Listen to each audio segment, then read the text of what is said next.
Hi guys, Hello.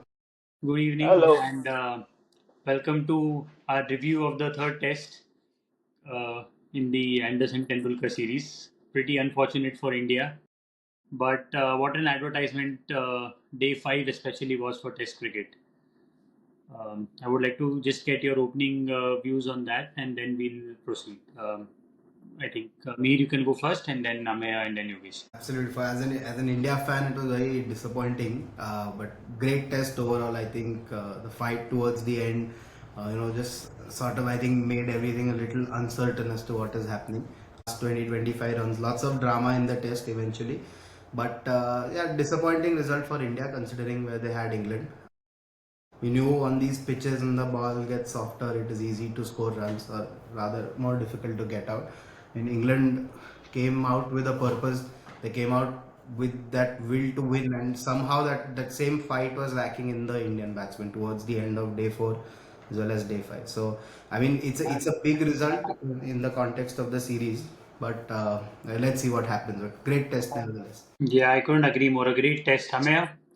Your Well, reactions to I just I how the was test I was unfolded. proven completely wrong with whatever I had said that India will win big, and but I was so surprised that the way England actually uh, came and batted in the first innings, because Basball was completely out of their thinking for the first innings, and that's why they batted beautifully.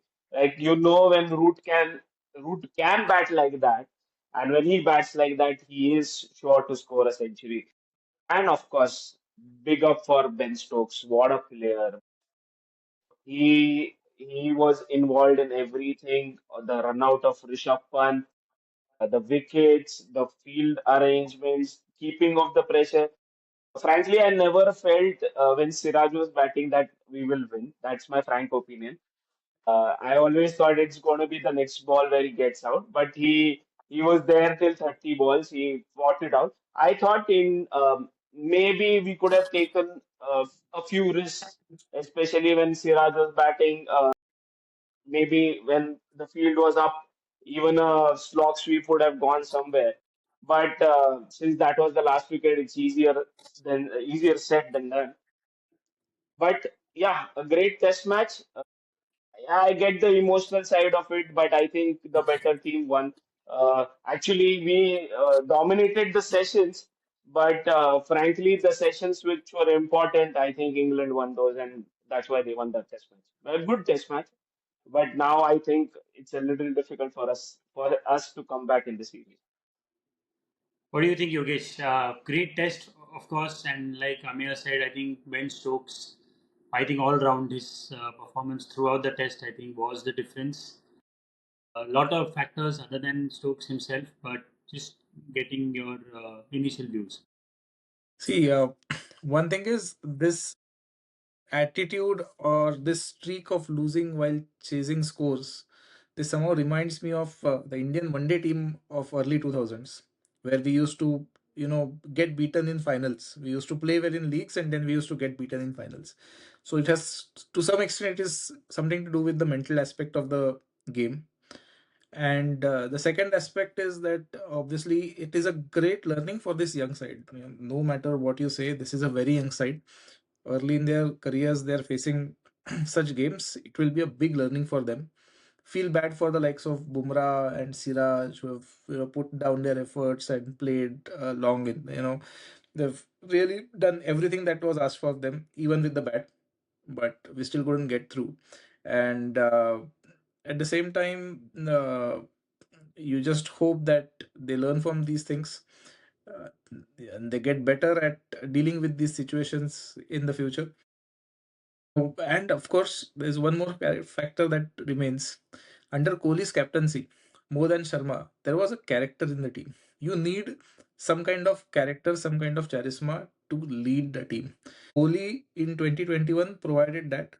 Remember that Lord's innings where he said, these 60 overs should be like hell for England team, and no one will smile. No one will smile at the batsman. At no matter what happens, will make them feel like hell. And Ben Stokes again, same kind of charisma, same kind of energy, leading his side, putting in his efforts, bowling his heart out. That energy obviously transmits to rest of the team, and the result is in front of you. So somewhere test match cricket does require that kind of character. So that definitely reminds me of Kohli's captaincy. Yeah, interesting point because I mean I think India faced its own 60 minutes of hell probably in that first session on day five. Uh, so just coming to some points on day five itself, and I was just seeing some highlights of the Edgbaston Test where Stokes pulled off the miracle that he did against Australia. There has been a lot of talk also going on about whether Jadeja was really too reserved in his approach, especially knowing that once you are down to number 10 and 11, you have basically nothing to lose. So was that approach right, or could he have taken a bit of risk or two just to up the tempo? Because in the end, he was the one who had to score the runs. Mihir, what is your view? Because I know that you have sort of also conquered with this in our discussions offline. Right. I mean, so the thing is, it's easiest to criticize the people that are in front of you when you lose. I mean, that's the easiest way to go because they're right in front of you. Their mistakes are very noticeable. So, I mean, in as long as the whole batting order is concerned, Jadeja is the last person who should be criticized because he's the one who's playing the way they were supposed to play, right? So he was absorbing pressure, waiting till the ball sort of softens. But that Nitish wicket at the end of lunch, I think that was a backbreaker because what happened after that is they could spread the field out without worrying about India getting there in singles and twos and whatever because they knew Jadeja will not take that risk of exposing Bumrah or Siraj, and in the end he ended up exposing them a lot. And they did they did a good job because Bumrah batted for like 54 balls, Siraj survived for 20 odd balls and everything. But having said that, I mean, in that situation, maybe someone with the experience of Jadeja, I think it was okay if he would have taken a risk because no one was going to blame him anyway for that.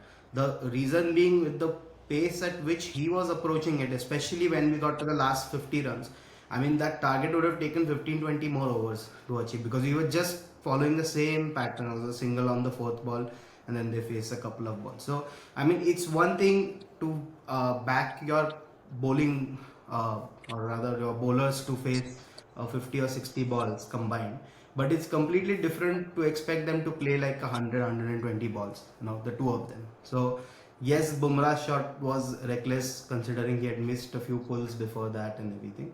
But Jadeja, maybe especially, I thought when Bashir came to bowl, he could have probably taken a risk against him. A couple of sixes, sometimes the bowling team can make a mistake. Sometimes, you get those wides. I remember in the Gabba innings, Pant he was continuously playing his shots. And that is one of the few, I think, when we spoke about the chasing bit, I think on the last 28 times that we've chased, we've only won two games, and one of them was the Gabba innings. And why it was sort of an anomaly for the batting is because we had a batsman who, even in the fourth innings, was not too concerned if there are cracks and if the ball is turning. Especially against Lion, he was not afraid to charge him, hit him for a six and everything. So. Yeah, I mean, Jadeja could have been more aggressive, but I think we can't be too harsh on him because he's batted really well. He's got like four 50s in a row in this series. So I mean, it was hard luck on his part. If he had another batter with him, it would have been completely different because they could have milked those ones and twos, reduced the deficit, and then England would have been sort of in a conundrum whether to push the field up, let the batsman make a mistake, or whether they keep it open and protect the boundaries. Yeah, I think spot on in terms of you can't expect more from Bumrah or Siraj than what they did. I mean, in the end, when you have your backs against the wall kind of a situation, England no, like if they keep on putting the pressure, it's just a matter of time in a way, unless someone just plays out of their skin or we have luck on our side and stuff like that. But so Ameya, coming to you, just to get in your views on that, was it a lack of intent maybe from our top order, or was it just bad judgment from our top order, especially on day four in the last half an hour where everything just collapsed. I think we were 39 for one, and then we just ended the day four down for 50 odd, and I think from there we knew that we had our backs against the wall. I think if Sunil Gavaskar was in the commentary box for the Jaiswal shot, he would have gone stupid, stupid, stupid, because there was no need. That was actually for the first two tests. That was the amazing thing. Our two openers were playing the new ball so well. There was no need for Yashasvi Jaiswal to play that shot. Of course, then Karun Nair came. When you pitch it up, he can drive the ball, but other than that, he couldn't do anything. He did not understand. Of course, amazing bowling by England. Let's give credit where it's due. Brilliant bowling by England. Vokes, Stokes, even Cars for that matter. I thought when Cars came, I think they could have taken him on, but he just bowled an amazing line. Like the ball to Shubman Gill was okay. That was a good ball. You can't really do anything. The one thing that I felt, which was okay, when Akash Deep came and he was batting for last 3 4 overs, you could see that he could not understand. Like the ball was seaming, he could not even connect his bat to a single ball. Last over of the day, we are 53 for three, and KL Rahul is playing the ball so well, like he's defending so well. First ball he takes a single and Stokes is bowling. And at that time, when you he can't survive 5 balls, because Stokes is that kind of a player that he knows this is the moment. And I know he is a night watcher and things like that. But end of the day, you are still 1 wicket down. It adds on to your pressure. When you're 53 for three and 53 for four, it adds on to your pressure. Like next day, when you're going in there, uh, Akashdeep plays 20-25 balls, the pressure rises on England, and it creates frustration. That that evening, when the ball was seaming and English bowlers were bowling beautifully, I thought KL Rahul could have avoided taking that single, face those 5 balls. He is a good enough batsman to face those 5 balls, even in that pressure. And we could have just gone 53 for 3. Of course, there is a big problem with our one down. That is the number 3 spot, Karun Nair. I don't know why was he selected, because he has played in India, which are more spinning tracks rather than seaming tracks. If you would have taken a batsman who has actually gone and played some county cricket and scored there, and then you take him, it makes much more sense. But I don't know what is the thinking in that. But that are affected the entire momentum which we could have got and won the test match. Yeah, I think that sort of, if because this test especially, ebbed and flowed throughout. I mean, from day one itself, because no team was really, in the ascendancy till that 30-minute session at the end of day four. Interesting that you mentioned about the Akashdeep situation with the night watchman. Yogesh, I would like to get your thoughts on the fact that so yes, the night watchman's job is to protect the batsman there, and I think probably as a batting unit, you go in with the mentality that you have your 4, 5, 6, the batsmen who are yet to come in the dressing room to face everything on the next day. But in I think England, they were the ones who started with this concept called night hawk. If I'm correct, I think instead of the night watchman, wherein you sent in someone who was maybe your number 7 or number 8, who was a decent batsman who could knock it around here and there, get you some runs, which are also crucial at the end of a day when you are trying to preserve your wicket as well, and it adds more pressure on the bowling side. So could India have done something like that with Washington Sundar probably? Because I was expecting him to come out instead of Akashdeep. Yogesh, what would you like? What is your opinion? See, in this team, I don't see a reason why. Because see, you're batting deep. You have three all-rounders. You have Jadeja, you have Sundar, you have NK Reddy. And when you have stacked up with so many batsmen, obviously the balanced three people who are there, Siraj and Bumrah especially, you can't expect them to bat even as a night watchman. So the fact was that in this particular team, there was no requirement to send a night watchman because you have full of batsmen. You're talking about playing cricket positively. let your best batsman who is placed at that particular position go. If Pant was injured and time was an issue in terms of the amount of time he has spent, I'm not sure, but if it was an issue that Pant had spent too much time outside the ground because of his injury, and then so he couldn't come in early, you could have sent someone else. But in this team, there is no requirement of a night watchman. If you have your 6, 7, or your 8, 9, 10, 11 who are slightly weak, and your number 8, so something like Keshav Maharaj in South Africa, we had Javagal Srinath earlier. We had Anil Kumble earlier, who used to come at number 7 or number 8. Got a century at ovals, but he was still a capable night watchman. He could still play out almost good 20, 25 overs in Test cricket. But when you're stacked up with 8, 9 batters, people who can bat, there is no need of a night watchman. You can just go on playing. Don't let Akashdeep or Siraj or Bumrah be the scapegoat, because at the end of the day, they're bowlers. They're not even close to being called all rounders. It doesn't make sense at all. It's just timid. Yeah, interesting. Good point that you brought up regarding our tail. I mean, it is a tail. Once maybe someone like Reddy or Washington is out, we know that we are maybe just 10, 15 runs away from a collapse or an all-down situation. Mihir, is that a key difference between the two teams at this stage? Because we've seen that with England, especially in this test again, in the first innings, they were, I think, somewhere in the mid to 80s or something for 7. Jamie Smith was dropped, I believe, and then he just took the game away. But he had able company in the lower order that England possesses to contribute with runs as well, and not just blocking balls, because just blocking balls probably adds more pressure onto the established batsmen.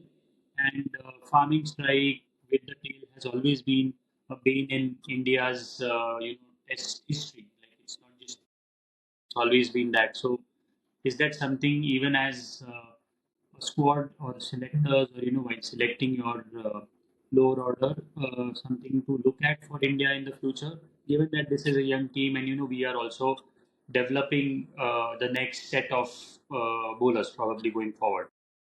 Yeah, I mean, see, if you look at a team like South Africa, they have this one, Keshav Maharaj batting at 9, who's pretty capable. In this series, England have Braden Cars batting at 9, who's pretty capable with the bat now, and plus he plays aggressively as well. So if there's something outside the off stump, he won't hesitate to go for it and things like that. So similarly, Australia have Nathan Lyon, Mitchell Stark playing in the number 9 position. So I mean, when we talk about someone being a capable batter, it's not just about blocking balls. It's about hitting that odd shot. Maybe push a ball to the boundary for a single or a double, push it to the sweeper and everything. So, but see, the reason why Reddy was brought into this team, or rather fast tracked into the test team, is because we are very well aware of this weakness of ours. Is that the last 3 4 numbers are not great with the bat. They're not going to give you a single shot. I mean, which is not like a big, a big hoik over mid wicket or something like that, right? Especially against the spinners. So, which is why you're shoring up. So, I mean, I completely agree with Yogesh. Especially in the fourth innings, I'm not a fan of sending night watchmen, because, I mean, it's what the batters are paid to do. Fourth innings, the bowling attacks are charged up. So, I mean, you can't expect a number 9, number 10 batsman like Akashdeep to, just face the onslaught, face the music, go and face Archer or Stokes and everything. And yeah, in the first innings as well, that was the major difference when Jamie Smith batted with their tail. They scored 100 runs in the end. And we sort of knew it back then as well. I mean, it's just because we bowled very well in the third innings, we were sort of able to bring ourselves back in the match. And that wasn't a recurring problem in the second innings, because Washington got rid of them quickly through the middle, and then Bumrah got a couple of wickets at the end as well. So this weakness, you can't really help it, because you want your best bowlers to play, not just you don't want a half decent bowler who can bat at number 10, 11. So it is up to the batsmen to realize that this is an issue with the team, and they should probably be batting more responsibly, because it's what they are paid the big bucks for, right? So I mean, the way we can criticize a bowler for not doing his job, I think it's only fair to criticize a batsman or an all-rounder for not doing the batting role as well. So first innings, catch dropped. I mean, I think that has been our pattern in away series for a long time. So we are doing everything right, but when it comes to these crucial moments, I mean, how many times have we lost a wicket in the last over of the session in just these three tests so far? So the Pant run out and the Red getting out. I think then Rahul got out. I think in the last this in the previous test. So I mean, a lot of times we're losing these little moments, of which a player like Ben Stokes is a champion. So when you see his bowling, batting figures, his averages, and everything, you would think, I mean, yeah, fine, it's okay all rounder. Maybe had a couple of good performances, but he always does it with these key moments. In the 2018 as Edgbaston test as well, we had a target of around 190. Virat and Hardik were sort of building a partnership. Again, we had a top order collapse then. And it was Stokes who got rid of Kohli even then. So, I mean, it is these moments. He might pick only a couple of wickets, but they are in the absolute key moments of the game. So, we've been losing those key moments in this series. Yeah, I think you are sort of right with what Ameya said earlier as well. That even though we're winning sessions, we are losing those key sessions and those key moments. That really matter in the end in terms of moving the game. Also, a good point where you mentioned that the batters have to take responsibility. You can't, have makeshift, sort of in between a bowler batting all rounder or a batting bowling all rounder in a way. So, Ameya, this is for you. Does India really need to play with three all rounders? Like, I wouldn't call them bowling or batting all rounders. They're more like, Jadeja probably is the real all rounder in this team. But Reddy is more of a batting all rounder. Let's say Washi is more of a bowling all rounder, but also bats well.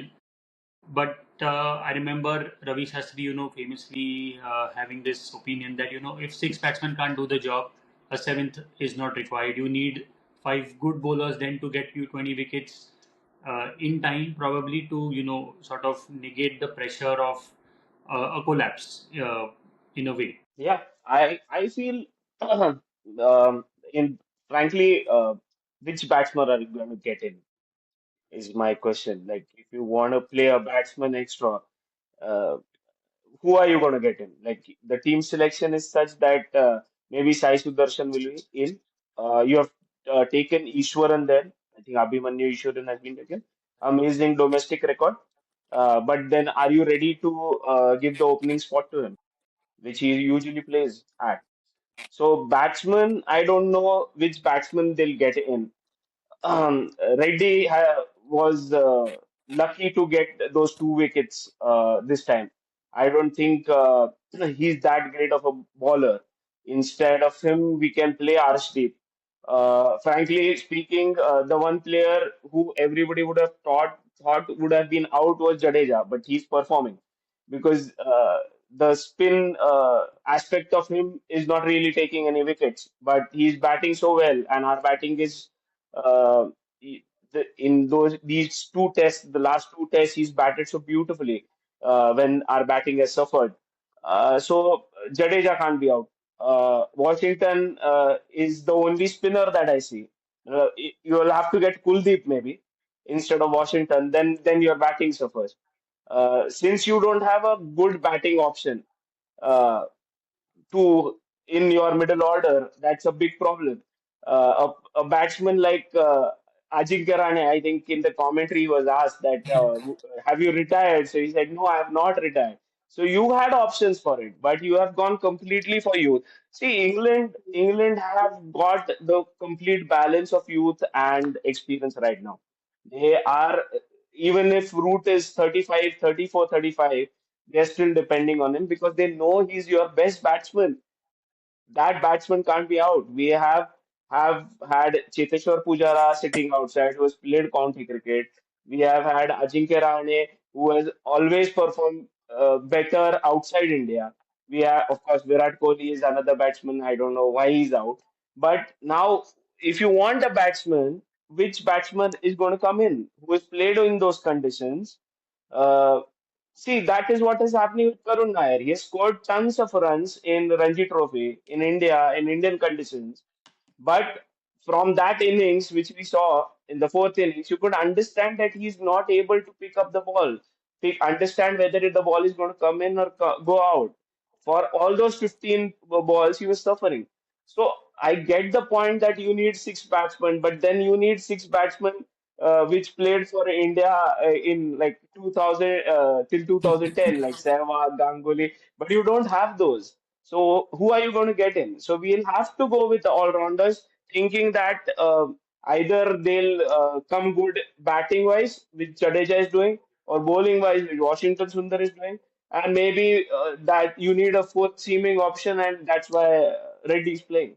So with the team selection, I don't really know how they're going to do it. Maybe for the next test, maybe try Kuldeep Yadav, maybe give England something different to think about. Maybe get Arshdeep inside. Maybe change of bowling angles will do something. So I don't know. The team selection is a little weird for me, but that's the team we have, and we have to play with that. Yeah, and I think given the fact that we are a young team, I mean we are going through a transition. So, and I am also sure that if Karun Nair doesn't perform in the next two Test matches, his selection in the squad and his place in the 11 also will be really under scrutiny. And But I want to Yogesh ask how old is Karun Nair? Like you are saying, a young Karun team. Nair I I think think is Karun 30 34, to I think. 33. So it's 33 not or 34. young. So yeah, you don't that's the exact point I was getting at. Ki, he's not really, someone that you are going to look for playing for India maybe for 5 years. I don't know, 4 or 5 years. At the max, probably this WTC cycle. So, I mean, there were questions about his selection right from the start. There are still questions around his selection. So can India just, sort of probably take another gamble and pull someone in from the under 19s that are, performing in England right now? In the squad at least, if not, in the playing 11 to give them exposure. And then, sort of shuffle around the playing 11 with Sai or Abhimanyu Ishwaran. Get in Abhimanyu probably in the number three spot because anyway, it is a spot that is really under a lot of debate right now. So you get someone who's an established opener playing number three. It still is an ideal spot for someone like him. Is that something that is possible, Yogesh? I don't see they will tinker much with the team right now. Given the kind of options, even Ameya that whatever Ameya mentioned, absolutely bang on. Who do you have as replacement? You have to look at the reserves before taking a call about how you want to form the team. And these guys do not have a replacement. The only possible replacement is Kuldeep Yadav, but whom do you bring Kuldeep Yadav in for? Because Washi has done decently. Then Jadeja has batted well. You can't play with three spinners in England unless Manchester is going to be extremely dry and turning. You can't play with three spinners in England. So who do you bring Kuldeep Yadav for? Because your fast bowlers need backup. They need a third seamer or fourth seamer to play along with to give them that space. So either Shardul Thakur or NK Reddy has to play. So it's a big worry. And one thing that has bothered us for last 10 years almost is that none of our top six bowl 10-15 overs a day, or even in one day cricket, even in test cricket. You look at the top six that you have right now, even when you had the top six with Kohli and Rohit Sharma in, none of our top six can bowl 10 overs in a day. In England, you have Joe Root. In Australia, you have Labuschagne or Smith. The top teams, everyone, there is someone who, if Bashir is out injured, Root will pitch in with 10 overs. That gives you a breather. Unfortunately, none of your top six can bowl. I don't say that that should be a criteria for selection, but that's just an unfortunate thing that no one seems to be working on. Where even the youngsters that are coming in, you look at Sai Sudarshan, you look at Gill, these are not people who are carrying any back injuries, but they don't bowl. They just don't bowl at all. So that's surprising. And unless until that happens, you cannot go in with a five-man attack with the confidence that okay, if someone has a bad day, I will have someone as backup. That's not the case. So going by the current circumstances, I don't see a lot of changes unless the team loses faith in Karun Nair and they want to bring Sai Sudarshan in.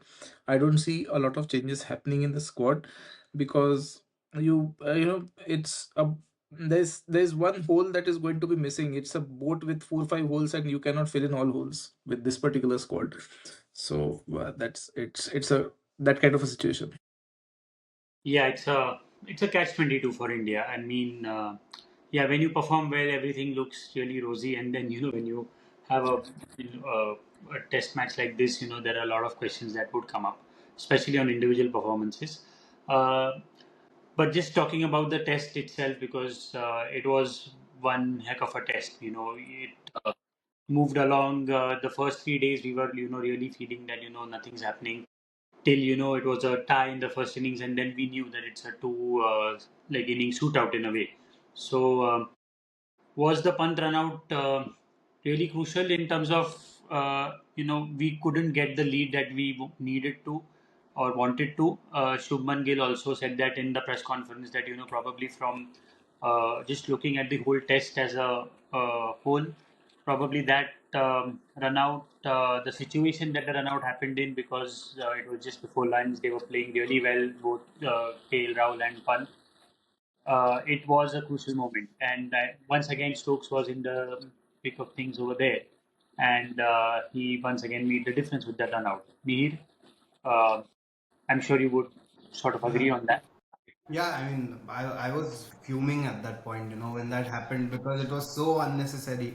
I mean, I remember we doing well, all the commentators saying England looked deflated, and there's no energy on the pitch, and so we were doing all the right things until that point. I mean, see, it's just one wicket, but in Test cricket, I mean, those who have watched it for a fair while, all of us know that wickets can fall in clusters. It's about losing focus. Getting near a milestone often makes you lose focus. End of day's play, end of a session, you lose focus. And even with that, it was so silly of Pant to not expect the throw at his end. It was so silly to run in the first place. There was no pressure on the team at all. He was probably not going to get a 100 anyway, and it's not that big a deal for a player like KL Rahul because he can get it. I mean, 40 minutes later, he was just 1 or 2 runs away. Yeah, I mean that was a pretty significant moment because in that particular session we were just looking spotless, and even a 50-60 run lead in the end could have made a huge difference. Considering what happened in the second innings. You like again, it all comes back to how we play in these moments or how you lose focus in moments. I mean, catches dropped again, same story. You lose focus, you put your guard down for a bit, you drop a couple of catches, the game can change. Same thing with the batting as well, losing wickets at the end of the session. And I agree that the selection is not that big an issue because I mean the same team in both the tests that we lost, or whatever team was selected in both the tests that we lost, it was right on top for large portions of the game. It's about not closing games out. I think that is what is catching this team. And it's a young team, so I mean they will make a few mistakes. And I didn't agree with the way Sai was dropped after one game. You need to give players time, considering they've not played at this level for a long time. So once you've identified these players out of huge batting pool, and said that these guys are the ones who will take Test cricket forward. Which is why I was not happy with why Karun was selected, why Shardul was selected. It made no sense because see they are not the same players they were in 2016, 18, and everything, right? So it happens. You lose sharpness. Just for the sake of having an on-paper all-rounder, you bring Shardul in. So it makes more sense to give Sai 10 games and let him fail, or give him 15 games rather than giving the same 10 games to Karun Nair and then watching him fail. So even because even if he scores in one of the remaining two tests, then you're again in a conundrum because you want to pick played. And so I mean the only change I see from that point of view is I might as well play all the young players there because you see them as your future. So I would expect Karun to get dropped sometime, either at the end of the last two tests or at this very moment, looking at how Gambhir has chopped and changed ever since he's come on. So, I mean, I won't be surprised if Karun gets the axe. But, I mean, it's a little silly from the management's point of view. Yeah, I agree. I mean, I'm also with you on that. That we need, if we are saying that we are a young team and in transition, then let's why not play a young team and why look behind in a way with someone like Karun. Um, the other moment that has had a lot of questions or a lot of discussion around it is the banter that happened in that 1 over at the end of day three when the English batsmen, I mean, in all their right, tried to delay it, making sure that it was not 2 overs bowled and just 1 over bowled. And Shubman Gill just tried to get under their skin, but it didn't. It looked funnier on TV than probably it was in reality. But like he's no Kohli, so it didn't have that tastiness to it in a way. And in the end, now that in hindsight, it looks like that sort of got the fire burning in England as well. Ameya, I'll start with you on this because this is something that has been under discussion since the Yeah, fact that we lost the test as well. yeah, I get the whole enthusiasm of youth and everything, but like you have to understand you are not playing T20 cricket, you are playing Test cricket. Your mentality has to be spot on. If you would have been in that position, India would have been in India was in fact when KL Rahul, in fact Ben Stokes gave it back clapping when KL Rahul was playing and wasting some time. See, that is Test cricket. That is the beauty of Test cricket. You have to understand it. You don't have to be Indians were just trying to be too over smart about it and trying to create a movement about it. You don't have to create movements in this way. You have to take wickets. You have to make sure keep on going, bantering on. It doesn't help, especially with an experienced team like England. Uh, they have had their cases of losses where it's backfired on them, surely. But they are experienced now. They know, like they will stick with Zach Crawley even if he fails because they know after fourth in the fourth innings, Zach Crawley in the fourth match, Zach Crawley will score. It's an experienced team now. You have Wokes at 7-8, who actually the last Test series we lost was because of Wokes. He scored every time he came onto the field. He scored. So you have to understand it's an experienced team. Okay, you're not really getting under their skin. They are at their home of cricket. They are at Lords. They know how important the test is. You have created a movement. You have created a meme for people to see. But apart from that, get away from the social media and get into the cricket. Understand uh, how they did it. Maybe you'll require it sometime in your next test where you are facing the same thing and you have to play 1 over less. You could have done. Did you do that when Akashdeep had to face the last over, right? You could have done that. And okay, Stokes would have clapped, but it's okay. But you still could have managed to not get that 1 over inside where you lost Akashdeep. But they still managed to uh, go in the pavilion with no wickets down. So I know it's youth and into I know Siraj is that kind of a bowler who needs that push and who needs to get his verbal thing going for him to bowl beautifully. But now it's done. Like you were a young bowler, now you are experienced enough that your ball should do the talking instead of you doing the talking. So I feel it's high time. Of course, it's again young team. I don't know how long it's and of course with Virat Kohli that pumped him up. That is his personality. I don't know whether Shubman Gill's personality is that. So Absolutely, absolutely. you trying to mimic something and trying to create an aura about how Indian team is going to operate and we are aggressive. It doesn't need to be that. South Africans defeated Australia not being aggressive, just sticking to their plans, just bowling beautifully, just weathering off when the new ball came, just playing it to its whatever capabilities. So South Africa has shown you the way. Of course, experience is there. I'm not saying the difference in experience is there in South African team also and Indian also. But now, see, you have caused this transition. A transition could have been caused with the players, with your older players being there and slowly transitioning them, right? You have transitioned them immediately. Now you're going to get things like that coming from that. So this is the effect of that, is what I mean. Probably, and I guess in the situation there, Yogesh, I think I would like to get your thoughts on this. That when that ball hit Crawley on his finger, and it kind of was unnecessary to get under his skin. because by then you knew that you're just getting 1 over in, and he has been hit on his hand.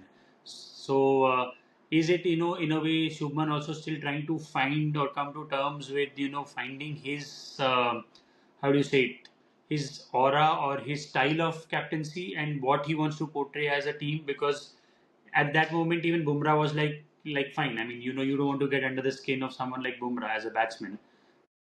England were just trying to play mind games over there.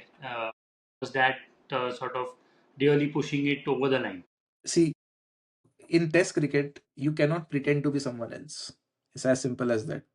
Shubman Gill, in whatever 5 6 years of cricket I've seen him play, IPL, not domestic much, but one day and limited overs and Test match, he's never been that aggressive. Only at the age of 18, he took a catch. He was abusing people. And At the at age of 36 also. 35, at the age of 30, exactly. At the age of 36 as well, when he was taking catch, he was abusing. It is his nature. That's his personality. Exactly what Abhay said. Gill's personality is not there. If Siraj is doing that, let him do. But there was no sense for Gill to get into that and talk rubbish. That, see, it's the optics part of it where I find it silly. Siraj has always been someone who wants to get into under the skin, or he wants that adrenaline for himself, for him to Right. perform by himself, which is okay. That's his nature. पागलपंती करनी चाहता है उसको. But Gill did not do that. Rest of the team did not do that. You don't see Rishabh Pant doing that kind of stuff. Even during this particular last over hassle, you don't see Rishabh Pant getting involved too much beyond the point. He will have his mimics done during the session at the back of stumps, especially when he's facing a spinner. You will hear him do a lot of silly stuff. But you won't see him getting into this kind of fight. So whole point being that this is Test cricket. You cannot pretend to be someone else. You can stamp your authority in a different way, and I don't see that affected Indians, but that definitely affected the England team. They got fired up, Yeah. and that obviously to some extent probably it had an effect. Yeah, definitely. I mean, and here to get you on in on this, because Ben Stokes himself, sort of said that in the, I think it was the post-match presentation or was it the press conference? I don't remember, but he did say that that incident sort of did get them fired up because they knew. I mean, banter happens on the field, and you try to get under each other's skins, but the way it happened over there, they certainly were pumped up when they came out on the field, and once they had us under pressure, it was definitely more of England doing the running over there. So has India, since we have transitioned as a team under Gautam Gambhir as the coach as well, and now as Shubman Gill as the captain, are we still trying to find our character as a team? Because there is no definition of what kind of character we stand for, which probably was there even when Rohit Sharma was there, because as a captain, the kind of energy he brings on the field. Are we still struggling to find that? Yeah, I think so because I mean, thinking from Gil's point of view, he's probably thinking how I should react in a situation like this. Am I doing enough to get everyone involved? The bowler, the fielders, and everything. So that is probably why. To me, it seemed a little forced at that moment. I mean, he just did it because he wanted to do it. Like you said, maybe he's looking for that identity of this team under his captaincy. He's looking to build an identity. I think it's not a necessary thing. You can do what works for you individually or and as a captain as well. So I mean, we've had great Test captains in the past who necessarily were not chirpy or aggressive. Players like yeah, sorry. So I mean, in the past, you've seen captains like Graeme Smith, Clive Lloyd, and even your Mark Taylors, and so all good batsmen, good captains, fantastic records. So they didn't necessarily feel the need to be aggressive. But players like Steve Waugh, Ricky Ponting, they came across as ruthless. But it's all tied down to your own personality and what brings the best out of you. And what brings the best out of your team as well. So I mean, it felt a little forced. Uh, like what happened in the 2022 test, when we riled Bairstow up and then Root and Bairstow just went on to Yeah. destroy the bowling attack in the fourth innings. So, I mean, these things can backfire. So, without going too much into that, but so England are abused or rather accused a lot of being crybabies and making excuses. But the way they reacted after we lost the last wicket, I mean, that was something good to see. We saw Root, Yeah, even Crawley, who was subjected to a fair bit of this thing abused by the Indian team. I mean, he came up to Siraj. They shook his hand. They just put an arm on his back or on his shoulder and said it's fine and everything. Well, Siraj was visibly crushed at that point. I mean, so I mean, it's a good thing from the England team. So, like I said, these things can happen. Players forget about it quickly. It doesn't need to be forced. There's no one way of playing it. But maybe in that moment we did sort of spur them to perform better in the last innings. yeah, and I think the gesture shown by the English team just at, I mean, when once Siraj got out and they had their celebration, I think that sort of summed up the entire essence of Test matches. I think in a way, and the entire way this Test match went about.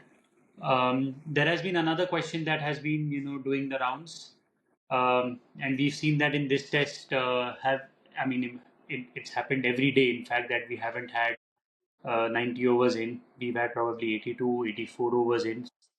As fans of Test cricket, we want to see, as many overs in as possible in a day so that, each test ends up into a result. That's, the end game in a way. So, as fans, I would like to get your opinions individually. What can be done? What can be done to, ensure that we get 90 overs in? Because, a lot of criticism around, how the game still works around an old fashioned clock way and stuff like that. And just the question is out in the open for you guys to give in your thoughts as to what can be changed to get in 90 overs in a day. I'll start. I think I'll start with you, Mihir, then Ameya, and then Yogesh.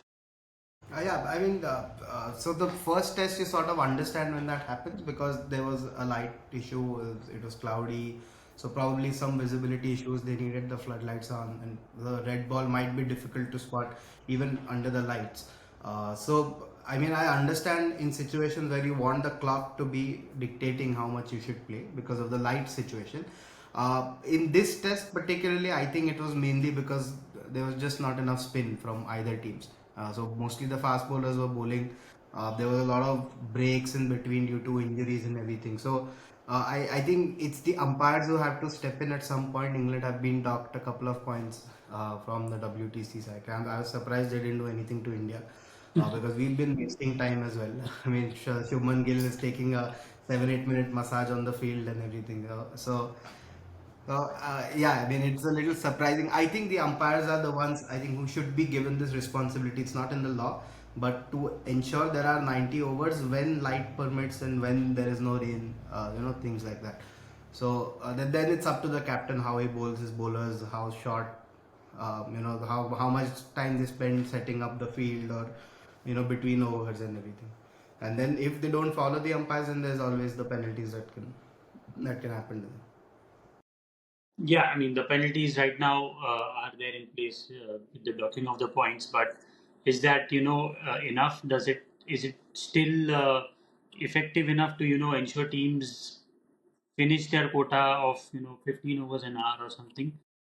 I mean, what would you feel like? What do you Yeah. think Well, the well, teams can do I to think it's a five day affair. So like if you have like I don't know what's it with starting on a particular time. Like if you have 83 overs done and you have 7 overs remaining of the last day, maybe you can start early, like 30 minutes early. You get 97 overs in. End of the day, you're getting a minimum of 180 overs in for 2 days. So that's how you can try it. Like test anyways, half an hour is allowed. Like extending of half an hour is allowed. So maybe you can start early, maybe get 7, 8 overs. Because see, the bowlers are going to take their own sweet time. Like India, I think India just survived because Jadeja bowls, and that's why we survive most of the times. But other than that, like if, most like in England, in Australia, I can understand with fast bowlers bowling most of the overs. Like out of 90 overs, out of 60, 65 overs will be bowled by fast bowlers. It's going to take time, but if umpires feel that players are deliberately doing something to uh, take the overs out, then I don't know, banning them is the only option for them to understand it. But other than that, I don't feel anything can be done about it. But maybe starting the game a little early, maybe getting those 5, 6 overs, which didn't happen the earlier day, getting them done can be a maybe a point which they can think of. Okay, I mean, yeah, banning is like really extreme, and I don't think that sort of could be a solution. But I read a suggestion the other day, and Yogesh, I would get like to get your thoughts and plus whatever opinion you have on what can be changed.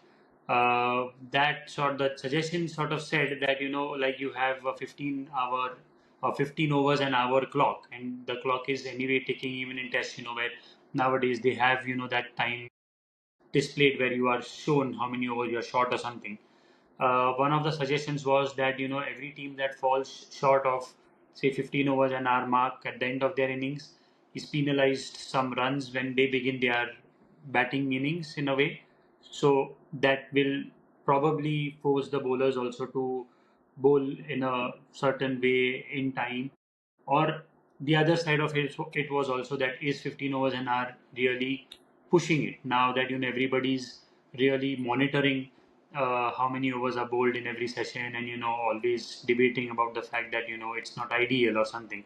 Is that 15 over sort of cut off not extreme, but is it like sort of unreasonable given the conditions that you find nowadays as well? See, one thing is that yeah, there has to be harsher penalties. 100%. Earlier in the day, when the one day cricket was there in early 90s till 2000s, that it was a slight disadvantage to someone who was bowling first, but they used to have 48 or 49 overs to chase if they have taken too much time. So they can take a leave out of that. Secondly, in T20 cricket, I understand the likes of Lalit Modi capitalizing on the fact that break after 10 overs is giving them TV rights, more TV revenue. In Test cricket, no one is gunning after the advertisement revenue that is coming in after that 1 hour break that you have, which is called a drinks break. Your bowlers take a break, they go out of between overs, they have their drinks on the boundary. Your fielders also have drinks between overs whenever there is some kind of injury, some kind of gear change, or something like that. Unless you are playing in a condition where the temperatures are 34, 35 plus, even the batsmen don't need a drinks break between two sessions. A 10-minute long drinks break. All you can have, you anyways, someone on the other is getting injured. You need a helmet, you need a guard. You're getting injured at that time. Each and every one of them is having some kind of supplements being provided to them. Why do you need a 10-minute drinks break when the session itself is 2 hours long? I find it completely stupid. Unless you have reached a 15-hour mark, a 15 over mark per hour, then that's okay. You take that break. But if you're not, there's no need for a drinks break in Test cricket, especially in playing conditions like England. The fielding team and batting team have had their opportunities to take supplements and uh, be resourceful enough in doing that. It's like we are wasting too much time on these breaks, especially in Test cricket, where you are obviously getting short of overs at the end of the day. Yeah, interesting. I mean, I think that's a valid point as well because we saw it in this test match as well. I think where they changed the ball in 1 over, which again sort of there was a 5 minute delay because the umpire was ambling in with the box and everything, and then they took a drinks break maybe just 1 over after they had already changed the ball, so players already had a chance to sort of refresh and stuff, and we do What see is that wrong in with test. these balls? Balls. Why So do they that need to actually be changed? was something I was coming to because there is an interesting Okay, theory I read where they've changed the okay. leather on the ball and stuff, and it's in Hmm. a way, and I mean I think this is just controversial the theory in a way, but what they're saying is that it's helping baseball because the earlier Duke's ball would move a lot. This is softer, so it's sort of helping their team, the home team, gain the advantage because they are preparing flatter wickets for their style of play. So I mean, right now it's just conjecture probably and just in the air. Couple of things probably will, the environment has also sort of probably added to the fact that, we have drier grounds, so probably the ball is getting um, deteriorating much faster. Stuffed up. And then there has been a real change in the leather that, Dukes has been using for whatever reason. So maybe that has impacted the ball because this impact is seen all along the county season as well, like through the county circuit, not just at international level. One thing regarding the balls that I have observed, especially in the second innings and even in the later stage of Indian innings in the first one, England extracted a lot more reverse swing as compared to India after over number 30, which is surprising. Generally, the likes of Bumrah and Siraj are good exponents of reverse swing. They Maybe have we're that missing knack and Shami. they exploit it pretty well. They are probably missing Shami. The ball that even Vokes was having a pretty good reverse swing, and we were nowhere along that when we were bowling in the second innings. I don't know what was wrong, but yeah, that Yeah, was could definitely could there. be also the pitch Maybe temperatures India have should been. fight less on the ball and try to take care more of the ball they have. I think they are fighting too much to change the ball every time and actually should take care of the ball they have. Yeah, in fact, Is it so hard I to mean, I was have observing one? this in the match that, in the England innings, in the fourth innings of the match, Joe Root was constantly, shining the ball using his sleeve and stuff.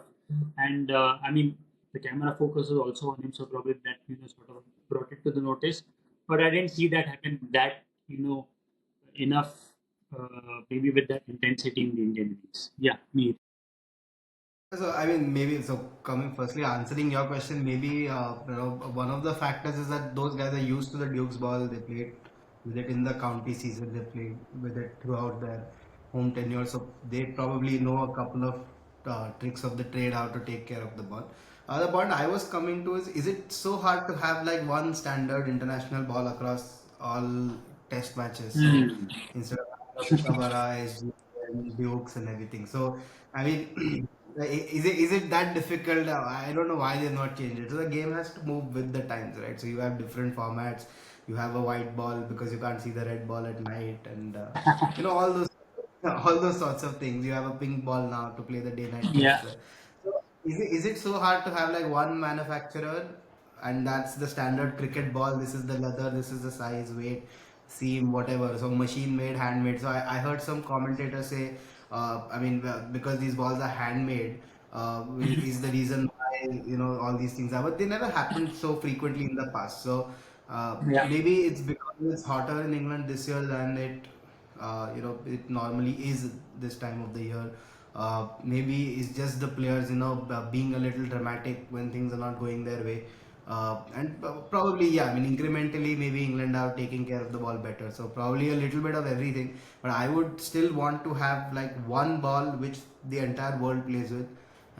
Just simplifies these things. So takes the attention away from all the unnecessary stuff. You can call it the Trump ball. Everyone wants to play with that ball. Yeah, I mean, uh, the argument to that is, to me, question is that, every manufacturer, sort of like SG in India, is, has traditionally rather at least said that, they are designing balls with the seam and everything, that is more accustomed to Indian conditions. Dukes does that probably for English conditions. But I think if I have to select a ball, I think the Kookaburra is something that could be used uh, all across the board. I'm sure, like even Harbhajan Singh once, I think, famously said that he likes the upright seam of the Kookaburra as a spinner as well. So um, maybe you know, worth considering for the ICC to have one standard ball. The standard at least set in the manufacturers can be Exactly. different, but Whoever the the standard. manufacturer, if ICC sets that standard, so across conditions on the basis of a study, if they decide this ball is probably right for everything, I mean, it doesn't take long for the player to adapt to it, right? So, whether SG manufactures it or Kookaburra does it or Dukes does it, ideally it should be the same ball that they should play, that's Style of played play. everywhere. Yeah, it could be something that they should consider. Like now that the game, I mean, we are in the modern era of the game. it's quite possible because otherwise there are going to be a lot of questions asked. Already, cricket in a way is stuck uh, a lot of ways in the traditional sort of colonial rules or laws of the game. So there are lots of things that need to be upgraded in a way. So guys, so coming to the last sort of bit, I'm sure everybody saw the Australia West Indies series and the test match, the third test, Stark's 100 test, and you know what a performance in that last innings.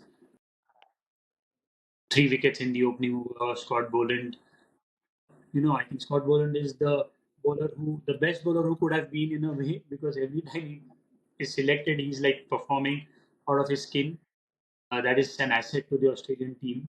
But the West Indies, you know, they look, I mean, and they have looked for a long time as, you know, someone who's really going down the barrel in a way. And that's happening with a lot of other teams. Sri Lanka is also now finding themselves in a position of, you know, struggle. South Africa have had their struggles, though they won the WTC in this cycle. But, you know, they have had their struggles in terms of just settling down into a test team. There was a debate, you know, that they sent their B squad to play against New Zealand, and still they got through to the final and stuff. So, and this big three question has been doing the rounds. So, I would just like to get your views on that again, because we are part of the big three as India. We do feel that you know we give a lot to the game to ICC in terms of you know revenue rights. So there is also that sort of stature that you know you need to maintain as India or England or Australia. But could there be a better you know share of revenue probably for the other teams so that you know they can have more funds going into their development to you know sort of make the game more stable because ICC is also struggling to take it global in a way. So Yeah, I think whoever the can point go first. the point of the WTC was exactly what you said, to bring other teams into the fold, have these contests wherein these bilateral series don't feel like dead rubber or, inconsequential. The issue is that West Indies board has been plagued with their issues, similar for the Sri Lankan cricket board. Even Bangladesh's generation of players, which was expected to shine, has not really delivered. Especially as a test nation, even though they can be lethal in their own conditions. So it's I don't think it's like a big three situation or anything. Probably when it comes to revenue, yes. I mean it's India, England, and Australia. These are the three teams that most people want to watch. In the stadiums and even when you look at TV viewership. I would add New Zealand to that because they're a very skilled team. I would also add South Africa because they've also gone through sort of a transition, especially with their bowling attack and the batting attack as well. So bowling attack, when you have like absolute legends like Steyn, Markle, Philander, absolutely world class bowlers, all of them almost go out together. Steyn unfortunately earlier due to injury because he was not playing a lot for the last 3-4 years of his career. So these teams have still produced, like New Zealand and South Africa have still produced good test teams. I mean, New Zealand won the first WTC. South Africa winning this time was a big thing for test cricket, I think, in general. But apart from these five teams, if you look at the other, let's say, five teams that play test cricket, I think there's a big gap in the skill of those teams. So it's not necessarily a revenue sharing issue, or you can only play a certain number of matches because uh, of the time constraints and all the other leagues that are happening. So personally, I think Test cricket going forward has to be like a 5-6 nation thing for it to be Yeah. watchable and to sort of keep people engaged in it because the skill gap is too big now for other teams to catch up. Yeah. Could it be a case of, you know, having a tier one and tier two or a division one and division two, you know, in terms of in the WTC as well? Probably. Well, with West Indies, see, it's about the mentality that has become in West Indian cricket. With the likes of Chris Gayle and maybe Marlon Samuels and all these people who played T20 cricket in all these big countries. It's become a thing in West Indies that maybe smash a few sixes in some T20 tournament, maybe Caribbean Premier League. Some team will get you up, and they really don't want to play Test cricket. They have some amazing bowlers. These bowlers, in fact, if you would see the entire series, in fact, the first series was a repeat of Sydney Test of India. Like Australians got some crazy decisions on their side by the umpire. But the bowlers are too good. Like Alzari Joseph bowled amazing. Then there's this bowler Shamar Joseph, I think. Yeah, right. He bowled. He took 8 wickets in Australia. He bowled. So bowling wise, they're really good. But batting wise, I remember seeing their series about 6 7 years ago. They don't have good batsmen. They don't have that mentality to play those 90 overs because they don't want to, because they don't have enough. Like in India also, a lot of us have watched some very bad Test cricket played by India for a long, long time to see some good Test cricket being played in India, right? But Virat Kohli, who is the hero, like for a lot of cricketers, like for a lot of cricketers, for a lot of people in India. He himself, when he comes out and say that I love playing Test cricket, and that is the, even though he's not scored a lot of runs in Test cricket, but he comes and says that this is the most important thing in cricket right now is Test cricket. I want to perform in that. There was a point in our lives where we have seen our bowling being so bad outside India especially, that Mahendra Singh Dhoni had to bowl. But nowadays, you must have seen the change which has happened in like last 2 3 years when Bumrah, Siraj, all these bowlers have come, Shami. That we want to see the Indian bowling innings rather than the batting innings because we want to see how they're performing in Australia, how they're performing in England. So, of course, this comes from a good infrastructure that we have in India. We have all these tiers of Ranji, which they don't have, and people want to play Test cricket. When their heroes are saying that this is the thing that will prove for me to be a good cricketer, that's not happening in West Indies. Where in West Indies, you have example of Chris Gayle who doesn't want to play Test cricket, who wants to go to 8 different countries and play franchise T20. So you're not going to produce and earn money because earning money is important. So you're not going to get that capability in those batsmen, and that clearly shows. Of course, Australia is ruthless. Like, how can you have Cummins, Poland, Stark, and of course Hazelwood in the same team, man? Like bowling 40 overs, facing 40 overs for a team like India who plays Test cricket regularly, who play, like South Africa also. These teams who play Test cricket, it's difficult for them. So for West Indies, 27, of course, it's a humiliation. And if they really want to do something about it, in 90s, you remember Zimbabwe was an amazing team that used to play Test cricket. I used to remember Andy Floor smashing us, not smashing us, but like making us Yes, I cry see. in those all those innings. But yeah, the lovers of cricket in India are, of course, by population also more, and that's why in that respect, the people who love Test cricket in India is also more. So I think something like this to be created in countries like West Indies is going to be difficult.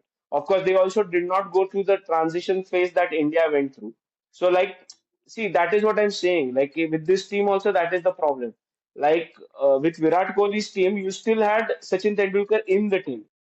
At one point of time, he decided to retire, and then the transition had already happened.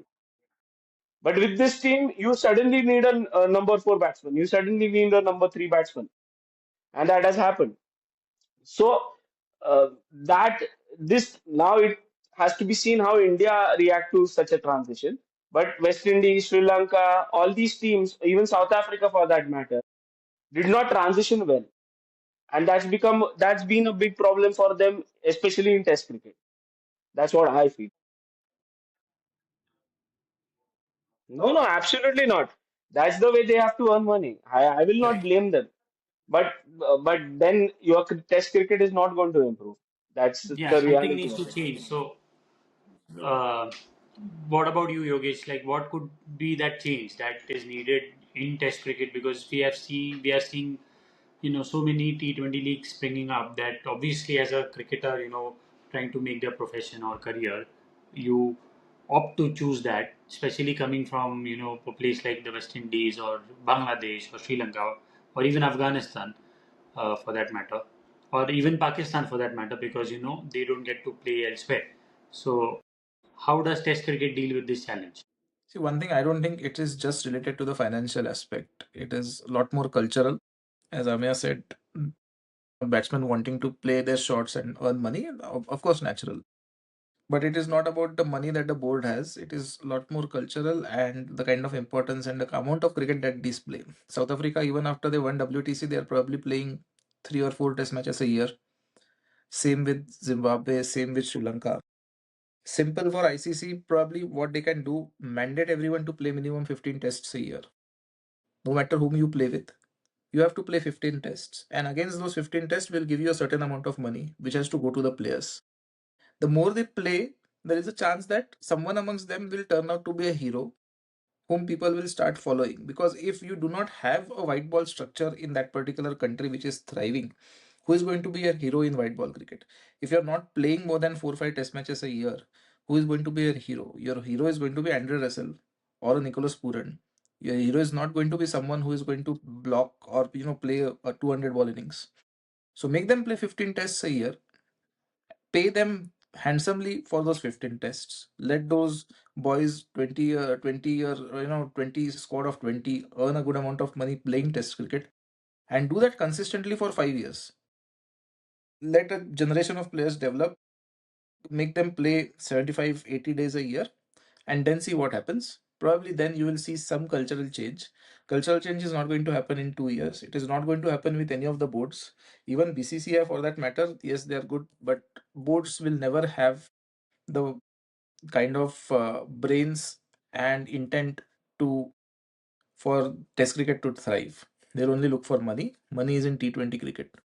It is something that ICC has to do, either 2 tier or 3 tier. Because if we make 2 tiers, and if England are not playing, England, Australia, and India are not playing with the likes of West Indies and Sri Lanka, their boards are not going to earn money at all.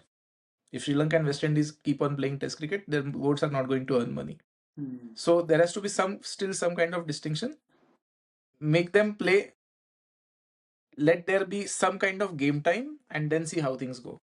Yeah, it's an excellent point because there has been this suggestion to the WTC format as well, where some teams like England or Australia or India are playing 20, 22 test matches in the cycle, and then you have teams like South Africa probably playing just 12 in the whole cycle or 13 in the whole cycle. So, sort of to get that to an evenness as much as possible.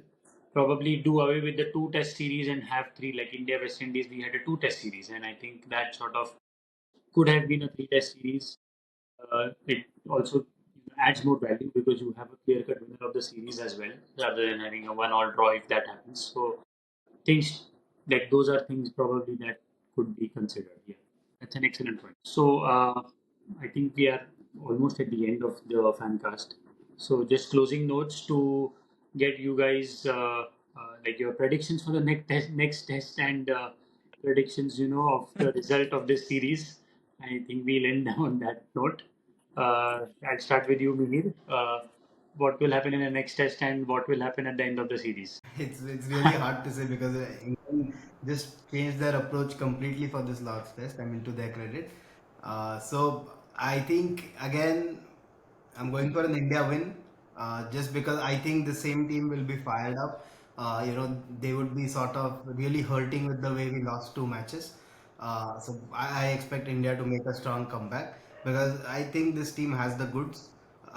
It's just a matter of experience, just a matter of application, and being ruthless. We haven't been ruthless like Australia have been in the past in Test cricket. And to get these away wins, you have to be you have to be alert on your toes. I expect India to do better in the next Test. What about you, Amya?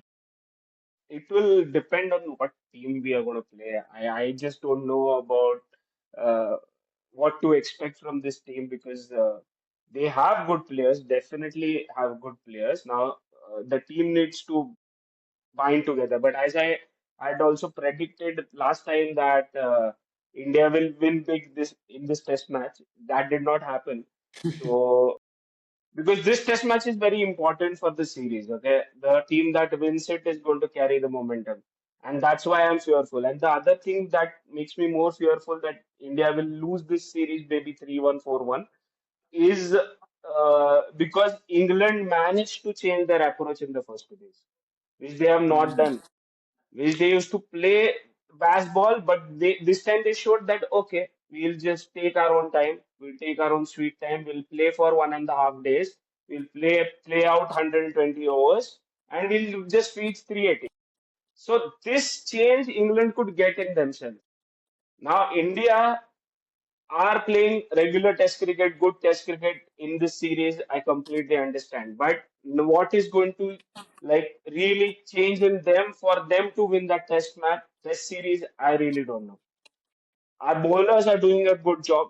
That's the one good thing. The bowling attack that we wanted for the series is there. Now again, whether Bumrah plays or not is another thing.